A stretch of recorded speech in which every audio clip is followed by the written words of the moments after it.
जय हिंद दोस्तों। आज हम लोग चैप्टर 1 का एक्सरसाइज 7 को कवर करेंगे, ब्रिटिश इंग्लिश +2 ट्रांसलेशन का। तो इसमें से सबसे पहले एक्सरसाइज 7 और एक्सरसाइज 8 दोनों इसी रूल से बनेगा। ज़रा रूल को समझ लेते हैं कि वाक्य यदि क्या से शुरू हो, वाक्य क्या से शुरू हो और अंत में नाउन या एडजेक्टिव प्लस है या हूँ या हो, या फिर वाक्य क्या से शुरू हो और अंत में नाउन या एडजेक्टिव प्लस था या थे या थी आवे, तो उस वाक्य को बनाने का नियम क्या होता है। अगर है हूँ हो आवे तो इस वाक्य को बनाने का नियम होता है इज या आर या एम को पहले रखना है, उसके बाद आपको सब्जेक्ट रखना है, उसके बाद आपको नाउन या एडजेक्टिव रखना है। अब आप कहेंगे कि ये नाउन या एडजेक्टिव क्या होता है। देखिए, नाउन या एडजेक्टिव हम पहले ही पढ़ा चुके हैं। अगर आपको इसमें कन्फ्यूजन है तो प्लेलिस्ट में आपको नाउन और एडजेक्टिव नाम का 2 वीडियो मिलेगा, उसको जा करके आप देख लीजिए, आपका सारा कन्फ्यूजन दूर हो जाएगा।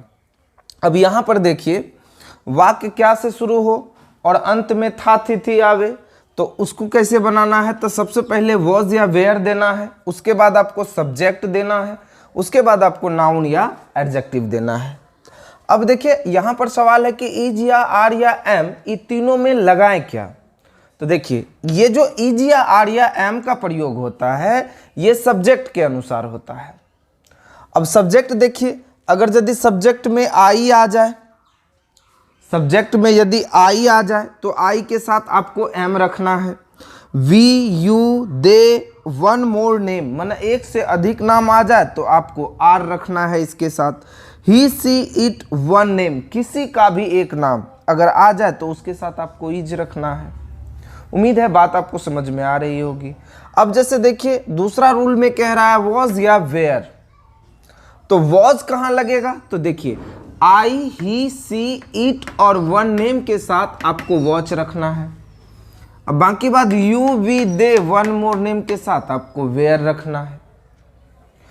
अब देखिए, यहां पर जैसे कहता है कि वाक्य क्या से शुरू हो, देखिए यहां वाक्य क्या से शुरू हुआ है और अंत में देखिए है आया है, यहां गरीब है, एडजेक्टिव है। अब ध्यान दीजिए, क्या बिहार गरीब नहीं है, क्या बिहार गरीब नहीं है। अगर यदि यहां नहीं आ गया तो हम सब्जेक्ट के बाद नॉट का यूज करेंगे, अगर नहीं आया तो नहीं देंगे। उम्मीद है बात समझ में आ रही होगी। अब जैसे इसको बनाते हैं, क्या बिहार गरीब नहीं है। अब ध्यान दीजिए, यहाँ बिहार एक है, इसलिए बताइए इज या आर या एम, तो इसमें लगेगा इज, लिखेंगे इज, और सब्जेक्ट क्या हो गया बिहार। इज बिहार नहीं है तो नॉट, और गरीब का लिखेंगे पुअर, क्वेश्चन मार्क। अगला लिखा है क्या हम थके हैं, हम वी के साथ आर, तो हम यहां लगाएंगे आर वी टायर्ड। अगला लिखा है क्या वह मोटा है, इज ही, और मोटा का लिखेंगे फैट। आगे देखिए, क्या रीना गोरी नहीं है, लिखेंगे इज रीना नॉट, और गोरी का लिखेंगे फेयर। उम्मीद है बात आपको समझ में आ रही होगी। जैसे देखिए, क्या तुम कमजोर हो, आर यू वीक। अब आगे बढ़ते हैं। आगे बढ़ने से पहले कुछ वर्ड्स को आप देख लीजिए, ये वर्ड्स का जरूरत पड़ने वाला है आपको। आजाद, आजाद का हम क्या लिखेंगे फ्री। पहला वाला सेंटेंस छूट रहा है, जैसे लिखा है क्या भारत आजाद है। देखिए, क्या भारत आजाद है, इज, भारत का लिखेंगे इंडिया, और आजाद का देखिए क्या लिखा, फ्री या फिर इंडिपेंडेंट, तो लिखेंगे फ्री। उम्मीद है बात आपको समझ में आ गया होगा। यहां पर जैसे देखिए, भद्र, भद्र का होता है नबल, अशिक्षित का इलिटरेट या फिर अनएजुकेटेड। उसके बाद कर्तव्यनिष्ठ, कर्तव्यनिष्ठ का लिखेंगे ड्यूटीफुल। नाटी, शॉर्ट, नाटी या नाटा शॉर्ट। आज्ञाकारी का ओबीडियंट। शिक्षित का लिटरेट या फिर एजुकेटेड, देर का लिखेंगे लेट। उम्मीद है बात आपको समझ में आई होगी। चलिए बढ़ते हैं नेक्स्ट ट्रांसलेशन की तरफ। बढ़ते हैं नेक्स्ट वाक्य के तरफ। लिखा है क्या वे लोग बेईमान नहीं हैं। देखिए नहीं आ गया है, तो वे लोग का अंग्रेजी होता है दे, और दे के साथ लगेगा आर, तो शुरू में हमको क्या लगाना है आर। तो यहाँ लिखेंगे आर, सब्जेक्ट हो गया वे लोग, दे आर दे, नहीं है तो लिखेंगे नॉट, और बेईमान का लिखेंगे डिसऑनेस्ट। नेक्स्ट लिखा है क्या राजू बीमार नहीं है। राजू एक नाम है, लिखेंगे इज राजू नॉट इल। क्या राजू बीमार नहीं है। क्या रोहन भद्र नहीं था। एक नाम है, इसलिए यहां पर देखिए था आया है, इसलिए लिखेंगे वॉच रोहन, और नॉट है तो लिखेंगे नॉट, और भद्र का देंगे नबल। अगला लिखा है क्या रोहित ईमानदार नहीं है। देखिए रोहित एक नाम है, अंत में है आया है, लिखेंगे इज रोहित, नहीं आया है तो नॉट, और ईमानदार का लिखेंगे ऑनेस्ट। आगे लिखा है क्या हम लोग गरीब नहीं हैं। है आया है तो यहाँ पर देखिए हम लोग है, वी के साथ आर, तो यहाँ शुरू में क्या लग जाएगा आर, लिखेंगे आर वी, नहीं है तो नॉट, आर वी नॉट, और गरीब का लिखेंगे poor, are we not poor.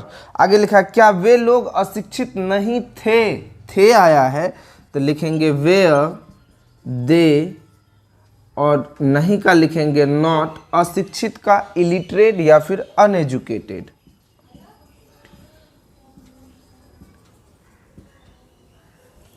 उम्मीद है बात आपको समझ में आई होगी। बढ़ते हैं नेक्स्ट वाक्य के तरफ। वाक्य के तरफ लिखा है क्या वह कर्तव्यनिष्ठ नहीं था। देखिए क्या वह कर्तव्यनिष्ठ नहीं था आया, वह से शुरू हुआ है तो शुरू में लग जाएगा वॉच, वह का अंग्रेजी लिखेंगे ही, वॉच ही, नहीं आया है तो नॉट, और कर्तव्यनिष्ठ का लिखेंगे ड्यूटीफुल।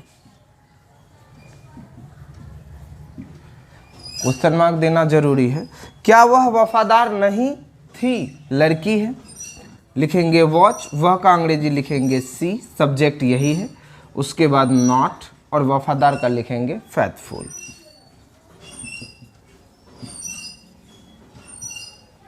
आगे बढ़ते क्या वह नाटी नहीं थी, लड़की है, लिखेंगे वॉच, थी है इसलिए वॉच, सी, नहीं का लिखेंगे नॉट, और नाटी का लिखेंगे शॉर्ट।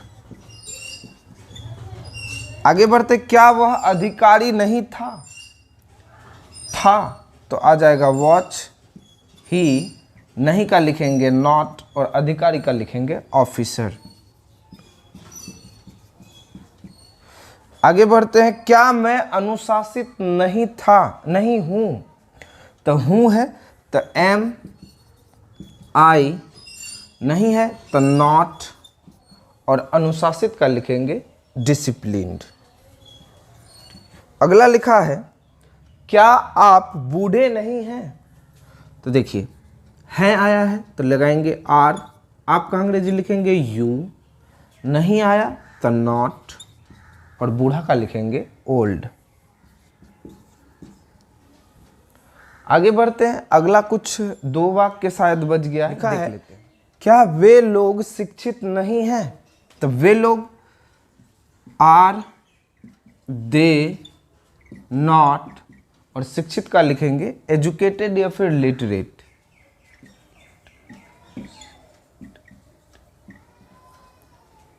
आगे बढ़ते हैं। अगला लिखा है क्या वह देर नहीं है, लड़का या लड़की कोई भी हो सकता है तो लिखेंगे इज ही नॉट, और देर का लिखेंगे लेट। उम्मीद है बात आपको समझ में आई होगी। मिलते हैं हम लोग एक्सरसाइज 8 में, जिसमें हम लोग इसी रूल के प्रयोग से एक्सरसाइज 8 को भी हल करेंगे। तब तक के लिए जय हिंद।